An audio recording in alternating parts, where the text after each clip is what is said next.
ወዶችዬ የምወዳችሁ እንዴት አላችሁልን? በሌላ በቆንጆዬ ፊልም መተናል። ፊልሙን እንደምትወዱት እርግጠኛ ነኝ። ስለዚህ ላይክ እና ሰብስክራይብ ማድረግ እንዳይረሳ። ይበልጥኛል ለማበረታታት እንደተለመደው ቪዲዮዎቻችንን በቪፒኤን ብቻ ማየት ነው። ወደ ቪዲዮ ፊልማችን ሲጀምር አንዲት ተማሪ ክፍል ውስጥ ቁጭ ብላ እያለቀሰች ነበረ። ውጤቷ እንዳለ ኤ ቢሆንም ደስተኛ አልነበረችም። ባለቀሰችበት ጊዜ ደግሞ ሂዮንጂን የሚባለው ቆንጆዬ ልጅ ቆሞ እያያት ነበረ። ለሷ በማልቀሷ የተነሳ እሱ ስላያት ስላፈረችም ብቻዋን ለመተው በማሰብ በሩን ዘግቶ ነበር ሄደው። ታዲያ ግን ወዲያው ይቆጫዋል። ተመልሶም ወደሷ ነበር ሄደው። ይሄ ከተፈጠረ ብዙ ጊዜያቶች አልፈዋል። ሂዮንጂን የመጀመሪያ ፍቅረኛዋ ነው ማለት ይቻል ነበር። ታዲያ እሷ ወደ ቤት በሄደችበት ጊዜ ይሄ ነገር ከተፈጠረ ብዙ አመታት አልፈው ነበር። ዳሂ ወደ ቤት አርፍዳ ስለሄደች እናቷ እየመታቻት ነበር። እንዳጋጣሚ ሆኖ ሂዮንጂን ይሄንን ነገር ይመለከታል። የዳሂ እናት እጅግ በጣም ትቆጣጠራት ነበር። እሷ ካለችው ነገር ምንም ዳሂ ወጥታ አታውቅም። የምትማርበት ዩኒቨርሲቲ እጅግ በጣም ትልቅ ውጤት ብታመጣም እናቷ እሷን ከመቆጣጠር ወደ ኋላ አትልም ነበር። የዩኒቨርሲቲ መግቢያ ፈተና በምትፈተንበት ጊዜ ከእናቷ ቁጥጥር ለመራቅ ነበር ዩኒቨርሲቲ ለመግባት ፍላጎቱን ያደረባት። ነገር ግን ያ ነገር እዛ ድረስ ቀጥሎ ነበር። ሌሎች ተማሪዎች ደስተኛ ሆነው ብቻቸውን ሆነው በምታይበት ጊዜ ዳሂ ሁሉ ጊዜ ትቀና ነበር። ታዲያ ትምህርት ቤቱ አንድ ቀን ላይም ዝግጅት ተዘጋጅቶ ነበር። እዛ ፓርቲ ላይ ዳሂን እያሾፉባት ነው። ታዲያ መቼም ቢሆን ከእናቷ ቁጥጥር ስር እንደማትወጣ እየተናገሩ ነበር። ሰዎች እንዲያወሩባት ስላልፈለገችም ስልኳን ስዊች ኦፍ በማድረግ ወደ ፓርቲው ነበር ሄደችው። ከነሱ ጋር ትዝናና ጀመረ። እናትየው ግን ስልኳን በተደጋጋሚ ስትደውልላት ስላጣቻት ብቻ በመናደድ የትምህርት ቤቱ ርዕሰ መምህር ጋር ሁላ ደውላ ነበር። ታዲያ ተማሪዎቹም በሷ ምክንያት መምህራኖች የት እንዳሉ ስላወቁባቸው ተናደው ተቆጥተዋት እንዲሁም አሹፈውባት ነበር። በዚህም ተናዳ ብቻዋን እየተራመደች እያለ ቁጭ ያለውን ሂዮንጂንን ነበር ያገኘችው። እሱ ጋርም ሄዳ አጠገቡ ትቀመጣለች። ታዲያ እናቷ እንድትደውልላት ስልኳን ከስዊች ኦፍ አጥፍታ ስዊች ኦን አድርጋ ስለነበረ እሱን ገና ሳታወራው ስልኳ ይደወልላት ጀመረ። ለማንሳት ግራ እንደተጋባች ያየው ሂዮንጂንም ሳይለንት ካደረገላት በኋላ ምሽቱን እንድታጣጥመው ነበር የነገራት። እሱም በፍቅር አይን እየተመለከተ ሲነግራት የነበረው የፈለገችውን ነገር እንድታደርግ። ታዲያ ከተለመደው ነገር ወጣ ብላ የሆነ ነገር ካደረገች ግን ምንም ችግር እንደሌለው እንደምትረዳ ነበር ሲያሳውቃት የነበረው። እናቷ አሁንም እየደወለችላት ነው። በዚህ ሰዓት እሷ ግን የሂዮንጂንን እጅ ነበር የነካቸው። በመቀጠልም ትስመዋለች። እሱም መልሶ ስማት ነበረ። ያ ነገር ከተፈጠረ በኋላ በቀጣይ ቀን ሁለቱ አንድ ላይ ሆነው የሚያሳይ ፎቶ ድረገጽ ላይ ተለቆ ነበረ። የሷም የልብ ጓደኛንን ካየች በኋላ ታሳያታለች። በዚህም ዳሂ ደንግጣ ነበር። ፖስት ያደረገው የትምህርት ቤቱ አንድ አመት ሊመረቅ የቀረው ልጅ ነበረ። ታዲያ እሱ ይህንን እንዳደረገ ያወቀው ደግሞ የዳሂ የልጅነት ጓደኛዋ ሃጁን ነበረ። ታዲያ ይህንን ፖስት ካየ በኋላ በጣም ይናደዳል። ሰዎች ሲያዩት የተረጋጋ ቢመስልም ውስጡ ግን በጣም ቁጡና ኃይለኛ ነበረ። ያንን ፎቶ ፖስት ያደረገው ልጅ ጋር ቀጥታ ይሄዳል። ታዲያ ትላንትና ፎቶ ሲያነሳ እንዳየውና እንዲያጠፋ ነበር የነገረው። ልጁ ግን እምቢ ነበር ያለው። በዛ ሰዓት የተናደደው ሃጁንም ይመታው ጀመረ። ልክ ተማሪዎች ሲመጡ ግን ሃጁን እንደተመታ እያስመሰለ በተደጋጋሚ ልጁን ይቅርታ እየጠየቀው ነበር። ታዲያ ልጁም ያንን ፎቶ ያጠፋዋል። ለሷ ብሎ ሲደባደብ ጉዳት እንደደረሰበት የሰማችው ዳሂም ሄጁን ጋር ነበር ሄደችው። እሷም ይቅርታ ልትጠይቀው ትሄዳለች። ታዲያ በሷ ምክንያት እንደሆነ ተረድታ ነበረ። እሱ ግን ችግር እንደሌለው በመቀጠልም እዛ ፎቶ ላይ ያለችው እሷ እንደሆነች እንደማያምን ነበር የተናገረው። በሌላ በኩል ደግሞ ሂዮንጂን ስለተፈጠረው ምንም ባያውቅም ትላንትና ስላጋጠመው ነገር ግን በተደጋጋሚ እያሰበ ደስተኛ ሆኖ ነበረ። ታዲያ የተገለበጠ ስልኩ በሚጠራበት ጊዜ ቀስ ብሎ ነበር ያዞረው። እሷ ትሆናለች ብሎ ጠብቆ ነበረ። ነገር ግን ወረኛው ጓደኛው ነበር የደወለለት። ስልኩ ከዘጋው በኋላ ትላንትና የተፈጠረውን አሁንም እያስታወሰ እየተገረመ እየተደሰተ ነበር። ታዲያ በቀጣይ ቀንም ቁጭ ብሎ ዘፈን እየሰማ እያለ ያልታወቀ ስልክ ነበር የተደወለለት። ጓደኛው ስልኩን ጥሎ በሌላ ስልክ ነበር የደወለለት። ታዲያ እሱን ለማግኘት በሄደበት ጊዜ ዳሂ አብራ የነበረችው ከሄጁን ጋር ነበረ። ያየው ሂዮንጂንም ይቀና ጀመር። አመሻሽ ላይ እሷ ከጓደኛዋ ጋር ወጥታ እየጠጡ ነበረ። ታዲያ እንደደበራት በተረዳችበት ጊዜ ጓደኛዋ መደበር ያለበት ያንን ፎቶ ፖስት ያደረገው ሰው ሊሆን ስለሚችል እንዳትጨነቅ እየነገረቻት ነው። በመቀጠልም ፎቶ ላይ እሷ ከሆነች ልጁ ማን እንደሆነ ትጠይቃታለች። ታዲያ ፎቶ ስለመፖሰቱስ ልጁ ምን እንዳለ እየጠየቀቻት ነው።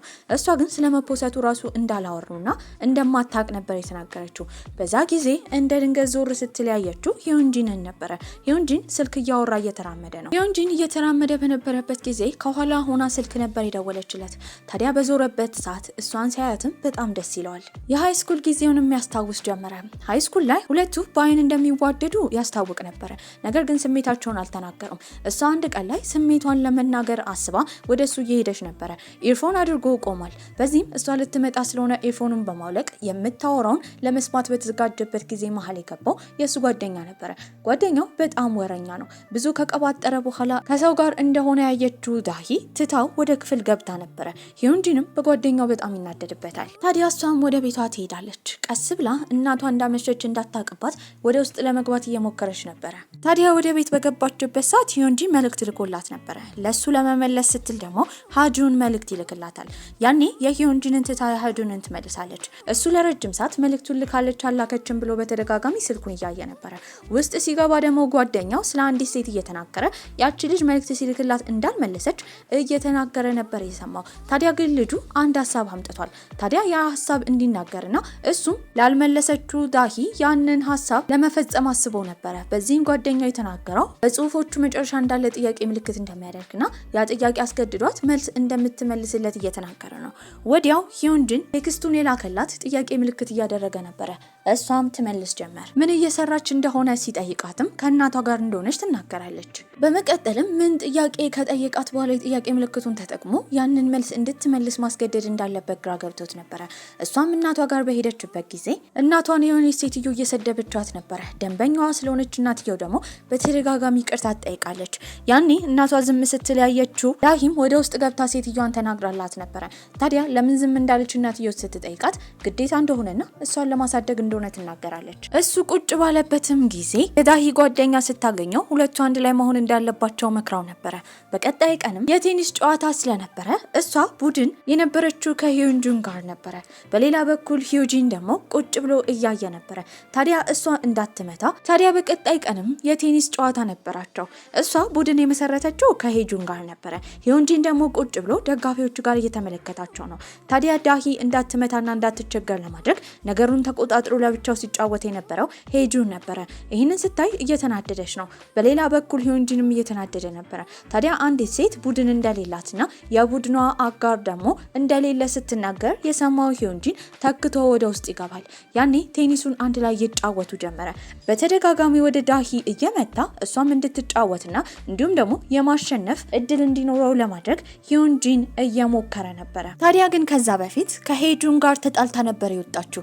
የሚያደርገው ነገር ገደብ እንዲሰጠው ታሳውቀዋለች። ከዛም ከወጣች በኋላ ሂዩንጂን ጋር በመሄድ ማታ አብሮ ጊዜ እንዲያሳልፉ ትጠይቋለች። እሱም ይስማማል። ታዲያ ግን ዛሬ ጌም እጫወታለሁ ብሎ አስቦ ሌሊቱን ሙሉ ከጓደኛው ጋር ሲለማመድ ነበር እንደ ትናንት ያመሸው። እነሱም አብረው ጥሩ ጊዜ አሳልፈው ነበረ። ሂዩንጂን ዘፈን ላይ ስለሚያተኩር እሷም ዘፈን ወዳ ነበረ። በሌላ በኩል ከሂዩንጂን ጋር ያላት ግንኙነት ደግሞ እየፈራረሰ እንደሆነ ሂዩንጂን ተረድቶ ነበረ። ቁጭ ብለው በስነስርዓት እንዲያወሩ እሱም በቀጣይ ቀን ትቀጥረዋለች። ቁጭ ብሎ እየጠበቃት ነበር። በቀጣይ ቀንም ፕሬዘንት ነበር። ቁጭ ብለው እንዲያወሩበትም ተቀጣጥረው ነበረ። ከዛ በፊት ግን ፕሬዘንቴሽን ለማቅረብ መድረክ ላይ ይወጣሉ። በዚህም እሷ ፕሬዘንት እያደረገች ይላል። እሷ የሰራችው ስላይድ አንድ አይነት አልነበረም። ተደናግጣ በቆመችበት ሰዓት እሷን ተክቶ አሁንም ያወራው ሂዩንጂን ነበረ። በሚያደርገው ተግባር በጣም እየተናደደች ነው። ራሷን ለማረጋጋት ቁጭ ባለችበት ጊዜ ደግሞ እንደ አጋጣሚ ሆኖ ከሂዩንጂን ጋር ይገናኛሉ። እሱም አጠገቧ ይቀመጣል። እሷንም ይዟት የሄደው ጊታር ወደሚሸጥበት ቦታ ነበረ። እዛም እያየች እየተጫወተች ጥሩ ጊዜ ታሳልፋለች። ታዲያ ወደ ትምህርት ቤት በገባችበት ጊዜ ሲጠብቃት የነበረው ሃጁን ጥብቅ አድርጎ ያቅፋታል። እሷም ትገፈትሯለች። ታዲያ የመጣው ቦርሳ ሊሰጣት እንደሆነ ይነግራታል። ጥሏት ከመሄዱ በፊት ከጠራችሁ በኋላ ግን በመካከላቸው እሱ የሚያስበው አይነት ግንኙነት እንደሌለና ገደብ መኖር እንዳለበት ታሳውቀዋለች። በቀጣይ ቀንም ጸጉሯ ላይ ጨርቅ ስለነበረ ሂዩንጂን ከጸጉሯ ሊያነሳላት ነበረ። ያኔ እሷ ትናደዳለች። ራሷ እንደምታነሳ ትናገራለች። እንዲህ የሆነችው ባለፈው በተጫወቱት ጌም እንደሆነም ይጠይቃታል። እሷም የጥፋተኝነት ስሜት ሲሰማት ይቅርታ ጠይቀውና በዛ ምክንያት እንዳልሆነ ትነግረዋለች። አብረው እንዲጠጡ ሲጠይቃትም ተስማምታ ትሄዳለች። ጓደኛው የትርፍ ሰዓት የምትሰራበት ሬስቶራንት ነበር የሄዱት። ታዲያ ቢራ መጠጣት እንደምትፈልግ ስትጠየቅ እምቢ ነበር ያለችው። የድራፍት መጠጫ ውድድር ስላለ እሱን ፍላየር በማሳየት እዛ ውድድር ላይ ለመሄድ እንዳሰበች ትናገራለች። ወዲያው እናቷ ነበር የደወለችላት። የት እንደሆነች ስትጠይቃትም የግሩፕ ስራ ስላላቸው እሱን እየሰራች እንደሆነ ነበር የተናገረችው። በዚህም እናትየው እንድታምናት ሌላ የሚያናግራት ሰው እንደምትፈልግ ታሳውቃታለች። ያኔ የመጣው ሂዩንጂን ነበረ። በውሸቷም ተቀላቅሎ የግሩፕ ስራ እንዳላቸው ይናገራል። እሷም ላደረገው ነገር ታመሰግነዋለች። ያኔ ሁለቱ በሚያወሩበት ጊዜ ጓደኛቸው ነበር ያያቸው። ፍቅረኛሞች ናቸው ብሎ ነበር የገመተው። በሌላ በኩል ሂዮንጂን ሀገር ሰላም ብሎ የቤት ስራ እየሰራ በነበረበት ሰዓት የሱ ጓደኛ እንዲመጣ ነበር የነገረው። እዛው የቢራ ውድድር ላይም ለመወዳደር ይሄዳሉ። ታዲያ ሁለቱ ወንዶች ጠንክረው እየተወዳደሩ ነበረ። በዚህም ሁለቱም ይሰክራሉ። አወዳዳሪው ዳሂና ሄጁን አብረው እንደቆሙ ባየበት ጊዜ ፍቅረኛሞች ናቸው ብሎ አስበው ነበረ። በዚህም እንዲተባበሩ ይናገራል። በመቀጠልም ማይኮ የተሰጠው ለሂዮንጂን ነበረ። ከተጠየቀው ጥያቄ ይልቅ ግን እሱ የመለሰው ሁለቱ ፍቅረኛሞች እንዳልሆኑ ነበረ። በንዴትም ይጠጣ ጀመር። እሷም ወደ ቤት በገባችበት ጊዜ እናቷ እንደጠጣች እንዳታቅባት ቶሎ ብላ ወደ ጥናት ማጥኛ ቦታዋ ነበር ሄደችው። እናትየውም ገብታ አይታት ትወጣለች። ከትንሽ ቆይታ በኋላ ይደወለላት ሂዮንጂን ነበረ። እሷም በሹክሹክታ እናቷ ስላለች ማውራት እንደማትችል ትናገራለች። እሱም ዝም ብላ እንድትሰማ ነበር ሲነግራት የነበረው። ያኔ ዘፈን ይከፍታል። ይሄንን ዘፈን እንደ ቅድም ፓርቲው ላይ በነበሩበት ጊዜ የዘፈኑን ስም ፈልጋ ማግኘት በጣም እንደከበዳት ስላየ እሱ ደግሞ ሁሌ ትኩረት የሚያደርገው እሷ ላይ ስለሆነ በቀላሉ አውቆ ነበረ አሁን ቤት ከገባ በኋላ ፈልጉት ያንን ዘፈን እንድትሰማ ያደረጋት። በዚህም ሁለቱ ፍቅረኛሞች ቁጭ ብለው ያንን ዘፈን ይሰሙ ጀመረ። ያን ቀን ብቻ አይደለም፣ በቀጣይ ቀንም ቁጭ ብላ ያንን ዘፈን ትሰማለች። እናቷ ስትመጣ ግን ቶሎ ኤርፎኑን ታወልቅ ነበረ። እናቷም ዛሬ እንደምታመሽ ስራ ነበር የነገረቻት። ይህንን ስትሰማ ፊቷ ላይ ትልቅ ደስታ ይታይ ነበረ። ያኔ የደወለላት ሂዮንጂን ነበረ። እሷም ውጭ ቁጭ ብላ እየተዝናናች እያለ ሂዮንጂን ይደውልላታል። ከተቀጣጠሩ በኋላ ሁለቱ ቁጭ ብለው ምግብ ለመብላት ተዘጋጅተው ነበረ። እሷ መብላት የፈለገችው በጣም የሚያቃጥለውን ምግብ ነበረ። እሱ ግን የሚያቃጥል ምግብ አይችልም። ነገር ግን በተደጋጋሚ ያንን ምግብ ለማዘዝ እንደፈለገች በተረዳበት ሰዓት ያንን ምግብ ነበር ያዘዙት። እሷ ትመገብ ጀመረ። እሱ ግን በጣም እያቃጠለው ነበር። አጠገቡ ውሃ ስላልነበረ የእሷን ውሃ መጠጫ አንስቶ ይጠጣል። ታዲያ በእሷ መጠጫ መጠጣቱ ሳይሆን እዛ ውሃ ማስቀመጫ ውስጥ የነበረው አልኮል ነበረ። ባደረገችው ነገር በጣም ይገረማል። እስከ ምሽት ድረስ ቤት አልተመለሰችም። ልጇ ስልክ እያነሳችላት ስላልሆነ እናትየው የደወለችው ለሃጁን ነበረ። እሱም ከሱ ጋር እንደሆነች ተናግሮ ዋሽቶላት ነበር። ነገር ግን ከትንሽ ደቂቃ በኋላ እሷ ወደ ቤት ትገባለች። እናትየውን በንዴት ስትጠይቃት የነበረው ለምን ጓደኞቿ ለሷ ብሎ እንዲዋሹላት እንዳደረገች ነበረ። ይህንን ስትሰማ ሄጁን ባደረገው ነገር ትናደዳለች።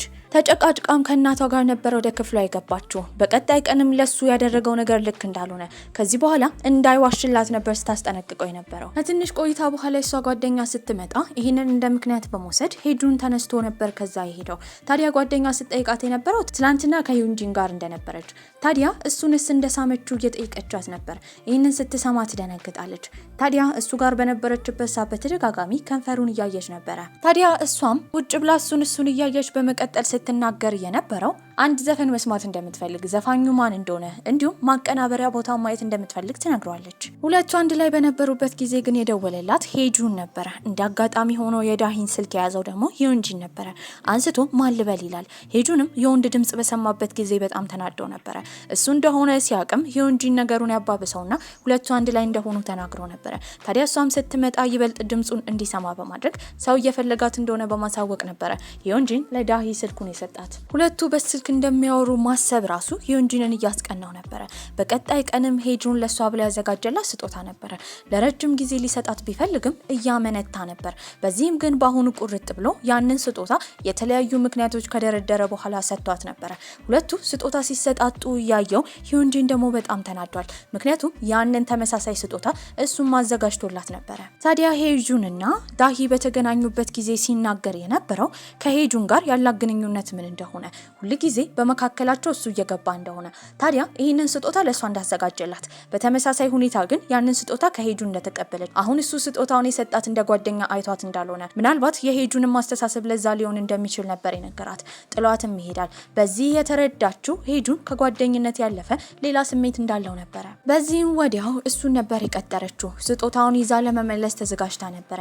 ታዲያ ስጦታው ሊመለስለት እንደሆነ የሚወዳትን ሴትም ሊያጣ እንደሆነ የተረዳው ሄጁን በተንቀጠቀጠ ድምጽ ሲነግራት የነበረው እንደሚወዳት ነበር። ታዲያ ለሱም አብራው መሆን እንደማትችል በመናገር ስጦታውን መልሳለት ነበር። ለረጅም ጊዜ ልቧ የተረጋጋ ያህል ነበር የተሰማት። ይህን ካረገች በኋላ ቀጥታ ማግኘት የፈለገችው ሂዮንጂንን ነበር። ቤቱ ትሄዳለች። ሲያያት በጣም ይደነግጣል። ወደ ውስጥ ስትገባ እቃዎችን ለመሰብሰብ እየሞከረ ነበረ። ታዲያ የተዝረከረከ ቤቱ ላይ ትኩረት እንዳታደርግ ሙዚቃ የሚያቀናበርበት ክፍል ነበር የወሰዳት። ቁጭ ብለውም ዘፈን እየሰሙ ነበረ። በዚህ ሰዓት እሷን እያያት ነው። እሷን በጣም ፈርታ ነበረ። ቀለል አድርጎም እንደሚወዳት ይነግራታል። በመቀጠልም አንቺስ ብሎ ይጠይቃታል። እሷን ፈገግ እያለች መልሷ ምን ሊሆን እንደሚችል እየጠየቀችው ነበረ። እሱም ጎትቶ ነበር የሳማት። እሱም እጇን ይዞ ነበረ ወደ ቤት ሲሸኛት የነበረው። እናትየው ግን ውጪ ሆና እያየቻት ነበረ። በዚህ የተነሳ በጣም ትፈራ ጀመር። እሱንም ተሰናብታ ወደ ውስጥ ከገባች በኋላ እናትየው በንዴት ተቃጥላ ነበረ እሷን ብቻዋን ሆና እንዳሳደገቻት። ታዲያ ስኬት ላይ ትደርሳለች ብላ ስታስብ ግን ከወንዶች ጋር መሳሳቅና እጅ ለእጅ መያያዝ መልሷ ሊሆን እንደማይገባ እየተናገረች ነበር። በዚህም እናትየው እንደዚህ አይነት ነገር ላይ ከመሆን ይልቅ ትምህርቷ ላይ እንድታተኩርና እንደሷ ሆና እንድትኖር እንደማትፈልግ እየተናገረች ነበር። ታዲያ ይሄን ነገር እንደ ምክር አልወሰደችውም ነበረ። ዳሂ እስር ቤት ያለች ያህል እየተሰማት መተንፈሱን ላቅቷት ነበረ። ታዲያ ለቀናት ከክፍሉ አልወጣችም። እናቷ ምግብ ስታመጣላት ራሱ ምግቡን አትመገብም ነበረ። ታዲያ ታዝንላታለች ብላ ብትጠብቅም እናትየው ግን ምንም አልመሰላትም ነበረ። ተስፋ የቆረጠችው ዳሂ ከዚህ በኋላ እናቷ እንደምትላት እንደምትሆን ነበር የተናገረችው። በዚህም ወደ ትምህርት ቤት በምትሸኛት ጊዜ በንዴት ስልኳን እዛው እናቷ ፊት ነበር የሰበረችው። ታዲያ በሌላ በኩል ደግሞ ሂዮንጂን እናትየው ያየቻቸውን ቀን እያስታወሰ ስለሷ በጣም ተጨንቋል። ሀጁን ደግሞ ቀጥታ ሄደው ሂዮንጂን ጋር ነበረ። እሱ ወደ ህይወቷ ከመጣ ጊዜ ጀምሮ ህይወቷ ድብልቅልቁ እንደወጣ ይናገራል። ሂዮንጂን ግን እሷ የምትኖረው ህይወት እውነትም ህይወት እንዳልሆነ ነበር ሲናገር የነበረው። ሁለቱ ወንዶችም አንተ ነህ ጥፋተኛ እየተባባሉ በእሷ ምክንያት እየተከራከሩ ተጣልተው ነበረ። ታዲያ ቤት በነበረበት ጊዜ ሂዮንጂን ለመጨረሻ ጊዜ ከትምህርት ቤት ሊወጡ የነበረውን ጊዜ ያስታውሳል። ዝናብ ነበረ። ታዲያ እሱም ቆሟል። ጥላ አልያዘም ነበረ። ተማሪዎች ግማሾቹ በቦርሳቸው ተሸፍነው ግማሾቹ በጥላቸው ተሸፍነው እየተሯሯጡ እየሄዱ ነበረ። ያኔ የመጣችው ዳሂ ነበረች። ቢጫ ጃንጥላዋን ከጀነጠለችን በኋላ ስትናገር የነበረው መጠለል እንደሚፈልግ ነበረ። እሷን በአይን ፍቅር ስላለበትም ወዲያው በመስማማት እየሄዱ ነበረ። ታዲያ ጥላው ግን በጣም ስለጠበባቸው ግማሽ ትከሻቸው ሁለቱም እየተደበደበ በሰላም ግን እየተሳሳቁ እየተራመዱ ነበር። ታዲያ እሷን ካያት ሳምንት አልፎ ነበረ። በዚህም በጣም ተጨንቋል። እንደ ድንገት ግን ትምህርት ቤት ውስጥ ትመጣለች። ታዲያ መጀመሪያ ያገኘቻት ጓደኛዋ ነበረች። አለባበሷ፣ የጸጉር ስታይሏ ፍጹም ተለይቶ ነበረ። ጓደኛዋን በመደናገጥ ምን እንደተፈጠረ ታዲያ በተደጋጋሚ መልእክትን ለላከችላትና እንዳልመለሰችላት እየተናገረች ነበረ። ዳሂም ስልኳ እንደሰበረችው ታሳውቃታለች። ተማሪዎች እንዳለ በሷ አቀያየር በጣም ደንግጠው ነበረ። ጓደኛዋም ስለኮራችባት ታቅፋታለች። ታዲያ ለደስደስም ልትጋብዛት እንደምትፈልግ ነበር የነገረቻት። ዳሂ ግን ፊቷ ላይ ትንሽ ፈገግታ ካሳያቻት በኋላ እንደማትፈልግ ትናገራለች። ጓደኛዋ እሷ እየቸኮለች ያለችው ሂዮንጂንን ለማግኘት ስለምትፈልግ እንደሆነ በቀላሉ ተረታ ነበረ። ታዲያ እሱ ጋርም ትሄዳለች። እንደተለመደው ዝናብ ስለሆነ ጥላ አልያዘም። በር ላይ ቆሞ ዝናቡን እየተመለከተ ነበር። ያኔ ላስጠልልህ ብላ የመጣችው እሷ ነበረች። በዚህም በጣም ደስ ይሏል። ሁለቱ እየተራመዱ እያለ ሃይስኩል በነበሩበት ጊዜ ትከሻዋ እንደበሰበሰው እንዳይበሰብስ በእጁ አቅፎ ሸፍኗት ነበር። ወደ ካፍቴሪያም ይሄዳሉ። ቁጭ ብለውም እያወሩ ነበረ። በድንገት ያመጣችው ለውጥ ሰዎችን እንዳያስደነግጥ ብትፈራም እሱ ግን ጠንካራ እንድትሆን እየመከራት ነበረ። ያኔ የተናገረችው አብረው የፍቅር ጊዜ እንዲያሳልፉ ነበረ። በድንጋጤም ነበር የሰማት። እሱም በጣም ደስ ብሎት እሺ ይላታል። በመጨረሻ ፍቅረኛሞቹ ጊዜ ለማሳለፍ ወስነው ነበረ። ከሁሉም ነገር እሱን ስለመረጠችው ደስተኛ ሆኗል። ታዲያ እሷም ወደ ቤት በሄደችበት ጊዜ እናትየው የጸጉር ስታይሏን እንዲሁም አለባበሷን ባየችበት ሰዓት በጣም ተገርማ ምን እንደሆነ ብትጠይቃትም ሳትመልስላት ነበር ወደ ክፍሏ የገባቸው። ታዲያ እናትየው ምን እያደረገች እንደሆነ ስትጠይቃት የፈለገችውን ነገር የመምረጥ መብት እንዳላት፣ ታዲያ እናትየው ጣልቃ እንዳትገባ ነበር የነገረቻት። በዚህም እናትየው ለዘመናት ስትገነባ የነበረውን ማንነት ልጇ እያፈራረሰችው እንደሆነ ትረዳለች። ታዲያ ጭቅጭቁ ሳይጋጋለ ወደ ክፍሏ ነበር የገባችው። በቀጣይ ቀንም ለሳምንት በቀረችበት ሰዓት አሳይመንት ተሰጥቶ ስለነበረ ያንን ለመስጠት የሄደችው መምህሯ ጋር ነበረ። መምህሯ ግን ትደነግጣለች። ምክንያቱም ሀጁን የእሷ አሳይመንት ነው ብሎ አንድ አሳይመንት ሌላ አስገብቶ ነበረ። ታዲያ እንደተጋለጠች ስትረዳም በጣም ተናዳ ዳሂ እሱ ጋር ነበረ ሄደችው። ለምን ጣልቃ እየገባ እንደሆነ አሳይመንት ስራልኝ እንዳላለችው ገደቡን አሁንም እያለፈ እንደሆነ ነበር የነገረችው። ታዲያ ግን እሱ በመጮና በመቆጣት እንደሚወዳት ነበር ሲነግራት የነበረው። እሷም እንደማትወደው እንደማትፈልገው ትናገራለች። ያኔ በጣም ነበር የተቀየረው። እጇን ይዞ ከግድግዳ ጋር እያጋጨ ከሱ ጋር መሆን እንዳለባት ለብዙ ጊዜ የእሷ ለመሆን እንደሞከረ፣ ታዲያ እሷ እንዳትደክም እንዳይከፋት እንደሞከረ፣ አሁን ግን በሌላ ወንድ እንደቀየረችው በንዴት እየተናገረ ነው። ያኔ እሷን ፎቶ አንስቶ ፖስት ያደረጋት ልጅ አሁን እነሱን ቪዲዮ ነበር የቀረጻቸው። ከዛ ባሻገር ደግሞ ከዚህ ቀደም ሂዮንጂን አንድ ተማሪ ሲያገል የሚያሳይ ቪዲዮ ማግኘት ችሎ ነበረ። ከድሮ ትምህርት ቤቱ በዚህ ምክንያትም ተባረው ነበር። በዚህም ተማሪዎች እንዳለ እሱ መጥፎ እንደሆነ ታዲያ ዳሂ ራሱ አጠገቧ ያለችው ምናልባት አስፈራርቷትና ስለ ህይወቷ ፈርታ ሊሆን እንደሚችል እየተወራ ድረገጽ ላይ ተለቆ ወሬ ማውሪያ ሆኖ ነበር። ታዲያ እሱን ለማናገር ልትሄድ ስትል ግን የክፍል መምህራቸው ስለመጣ እሱ ጋር መሄድ አልቻለችም። ሄጁንም ተናዶ ይወጣል። የእረፍት ሰዓት ላይም ከዛ ፖስት ካደረገው ልጅ ጋር ፍጹም ይጨቃጨቁ ጀመረ። ታዲያ ልጁ በተደጋጋሚ እሱ ክፉ እንደሆነ መጥፎ እንደሆነ ስለ ሀጁን እየተናገረ ነው። ዳሂ ዝም ብላ መመልከት አልፈለገችም። ልጁ ጋር ከቀረበች በኋላ ሰዎችን ያለ ፍቃዳቸው ፖስት እያደረገ እንደሆነ እያደረገ ያለው ልክ ስላልሆነ ፖስቱን እንዲያጠፋ ነበር የነገረችው። በመቀጠልም ሀጁንን ለተማሪዎች እንዳለ ያንን ነገር እንዳላደረገ ጮክ ብሎ እንዲናገር ታሳውቀዋለች። እሱ ግን ዝም ብሎ ነበረ ከዛ የወጣው። ታዲያ ልጁም ሲነግራት የነበረው ከሱ መራቅ እንዳለባትና መጥፎ እንደሆነ ነበር። ምንም ቢሆን የልጅነት ጓደኛዋ ነው። በተደጋጋሚ እሱን ሲሰድቡት መስማት በጣም ስላናደዳትም ከፍቷት ብቻዋን ቁጭ ብላ ነበረ። እሷ እንደተከፋቸው የተረዳው ሂዮንጂን ደግሞ ያያታል። በዚህም አጠገቧ መቀመጥ ምናልባት ብቸኝነትን ከፈለገች መጋፋት ይሆናል ብሎ ስላሰበ ከመስታወቱ ጀርባ ሆኖ እያያት ነበረ። እሷም ዘፈኖችን እየሰማች ለረጅም ሰዓት እያሰበች ነው። በመቀጠልም ሙሉ ዘፈኑ እንደጨረሰችው መልእክት ይልክላታል። መስታወቱንም በማንኳኳት እንዳለ አሳይቷት ነበረ። በዚህም ከሀጁን ጋር የነበረውን ነገር ከነገረችው በኋላ ሁሉን ለማስተካከል ጊዜ እንደምትፈልግ ታሳውቋለች። እሷና ሀጁን ጭራሽ እንዲገናኙ የማይፈልገው ሂዮንጂን ግን ከዚህ በኋላ ቀድማ ነገሮች ሲፈጠሩ እንድታሳውቀውና ብቻዋን እንዳትጨነቅ ይነግራታል። እሷም ወደ ቤት ትሄዳለች። ቤትም ስትገባ እናቷ ልታዋራት ፈልጋ ነበረ። ታናግራትም ወደ ክፍሏ ትሄዳለች። እናትየው ግን ወደ ትምህርት ቤቱ በመሄድ አፕቲቲዩድ ፈተና ድጋሚ እንድትወስድና አሁን ካለችበት ዩኒቨርሲቲ ወደ ተሻለ ዩኒቨርሲቲ እንድትሄድላት ለማድረግ ፈልጋ ነበር። ታዲያ ፓርቲ ተዘጋጅቶ ነበረ። እዛ ፓርቲ ላይ መሄድ ፈልጋለች። ታዲያ ከጓደኛዋ ጋር በሚመካከሩበት ጊዜ እናትየውን አታላ እንዴት አድርጋ የተኛቸው አስመስላ መውጣት እንደምትችል ነግሯት ነበረ። ትልቁ አሻንጉሊቷን አልጋዋ ላይ ካስተኛችም በኋላ ቀስ ብላ ከክፍሏ ትወጣለች። በመቀጠልም እናትየው የበሩን ፓስወርድ ማስቀመጫ ባትሪ በማውጣት ነበረ ወደ ፓርቲው የሄደችው። ሂዮንጂንም ፓርቲው ጋር እየጠበቃት ነበረ። ለረጅም ጊዜ ወደ ውጭ እያየ ነው። እሷ ካልመጣች ፈገግ እንኳን አላለም ነበረ። ልክ ስትመጣ ግን ቆንጆ እንደሆነች ይነግራታል። ሲጨፍሩ ራሱ እሷን ነበር ሲመለከት የነበረው። ታዲያ የሆነ ወንድ ሊቀርባት እየተጠጋት እንደሆነ የተረዳው ሂዮንጂንም የእሱ እንደሆነች ለማሳየት ወገቧን ይዞ ወደ ራሱ ይጎትታታል። ቦሂዮን የተባለው የሂዮንጂን ጓደኛና የእሷ ሴት ጓደኛ ተቀራርበው ነበረ። እዛ ክለብ ውስጥ ሆና እየጠጣች እየተዝናናች ፍጹም ደስተኛ ሆና ነበረ። ነገር ግን ያለችበትን ቦታ ለማሳየት ሄጁን እናትየውን ይዞ ነበር የመጣው። ይህንን ያደረገው እሷና ሂዮንጂን ጊዜ እንዲያሳልፉ ስለማይፈልግ ነበረ። ታዲያ ልጇ ሰክራ ጠጥታ ከፓርቲ ስትወጣ ያየችው እናትየው በጣም ትደነግጥ ጀመረ። ቤትም ከወሰደቻት በኋላ እናትና ልጅ ፍጹም ይጨቃጨቁ ጀመረ። ታዲያ ዳሂ ምርር ብሏት እስከዛሬ ዝም ያለችውን ነገር እያወጣች እናቷ ላይ ትጮህ ነበረ። እናትየውም የተረዳችው ልጇ አሁን 20 ዓመቷ እንደሆነ ነበረ። ልክ እንደ 2 ዓመት ልጅ አስተካክላት ታስቀምጣት እንደማትችልና ራሷ ውሳኔ መወሰን እንደምትችል ለመሞከር እንኳን ከብዷታል። ስለሷም ሂዮንጂን በጣም ተጨንቆ ነበረ። በተደጋጋሚ ስልክ ሲደውልላት አታነሳም። ያኔ የሱ እናት ነበር የደወለችለት። ከእናቱ ጋር ያለው ግንኙነት ጥሩ አልነበረ። ልታገኘው እንደምትፈልግ ነግራው ነበረ። በዚህም የተነሳ እናትየውን ለማግኘት አባቱ ጋር ነው ሄደው። አባትየውና እናትየው በሱ ምክንያት ጭቅጭቅ ውስጥ ነበሩ። ይህንን ያያው ሂዮንጂንም ሁለቱ እንደማይለያዩና በፈለጋቸው ጊዜ አንዴም እንኳን አጠገቡ እንዳልነበሩ ተቆጥቶ ተናግረው ነበረ። እናትየውም እሱን ይቅርታ ጠይቋለች። በሌላ በኩል ዳሂ ደግሞ ከእናቷ ጋር ስለተጣላች ቤት ማደር ስላልፈለገች ከጓደኛዋ ጋር ሳውና ለማደር ነበር የሄዱት። ታዲያ እሷ ጋር ደስተኛ ሁሉ ነገር የተሳካላት ቢመስልም እናትየው መጣላት ግን የደበራት ዳሂ በተደጋጋሚ ደወለች አልደወለች ብላ ስልኳን ቼክ እያደረገች ነበረ። በዚህም ጓደኛዋ የመከረቻት ደውላ እናቷን እንድታናግር ነበረ። በመቀጠልም ሂዮንጂን ይደውልላታል። ታዲያ እሱ ከቤተሰቦቹ ጋር እንደተጣላ ነገር ግን ሁሉን ነገር ማስማማት የቻለው ስሜቱንና ውስጡን ከተናገረ በኋላ እንደሆነ ያሳውቃታል። እሷም ወደ ቤቷ እንድትመለስና ወደ ቤት መመለስ ካሰበች ጥሩ ውሳኔ እንደሆነ ነበር የነገራት። ትስማማለች። በዚህም እናቷ ጋር ነበር የሄደችው። እናትየውም ክፍሏ ውስጥ ሆና እሷ በር ላይ ቁጭ ብላ ሁሉን ነገር ትነግራት ጀመረ። እስከዛሬ ያሳጣቻትን ነገር፣ የጎደላትን ነገር፣ ሁሉም ነገር እንደደከማትና እሷ ስትቆጣጠራት እስር ቤት እንደሚመስል እየነገረቻት ነበረ። እናትየውም ክፍሏ ሆና ሁሉን ነገር ትረዳለች። በሩንም በመክፈት እስከዛሬ ላደረገቻት ነገር ይቅርታ ጠይቃት ጀመረ። ያኔ እናትና ልጅ መታረቅ ይችላሉ።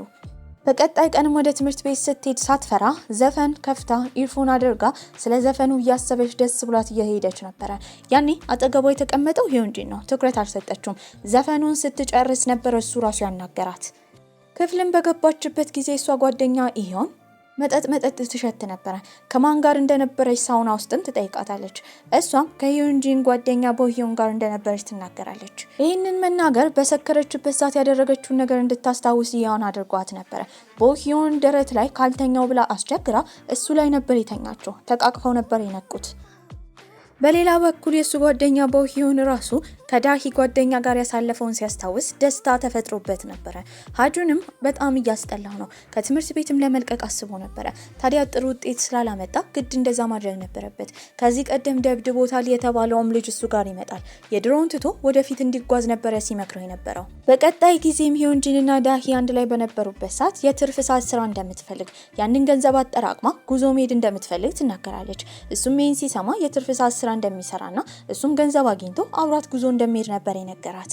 ቦህዮንም የዮን ጋር እየሮጠ ነበር ሄደው። ታዲያ ከዚህ ኮሌጅ ወደ ሌላ ኮሌጅ እንዲተላለፍ ጥያቄ ጠይቆ እንደነበረ እሱም እንደተሳካለት፣ ታዲያ የሙዚቃ ትምህርት ቤት እንደሚሄድና ከዚህ በኋላ ማጥናትም ሆነ ፈተና መፈተን እንደሌለበት በኩራት ይናገራል። እሷም ለሱ ደስተኛ ሆና ነበር። እነ ሂዮንጂንም ያቀናበሩትን ዘፈን መድረክ ላይ ማቅረብ ነበረባቸው። ታዲያ ሂዮንጂን ዳሂ እስክትመጣ ድረስ በሩን እያየ እየፈለጋት ነበረ። እሷም ትመጣለች። ስትመጣ ነበር ደስተኛ የሆነው። እሱም እጇን ይዞ ሊያቅፋት ተዘጋጅቶ ነበረ። የእነሱ ጓደኞችም እነዛን ፍቅረኛሞች ለብቻቸው ለመተው ነበር ያሰቡት።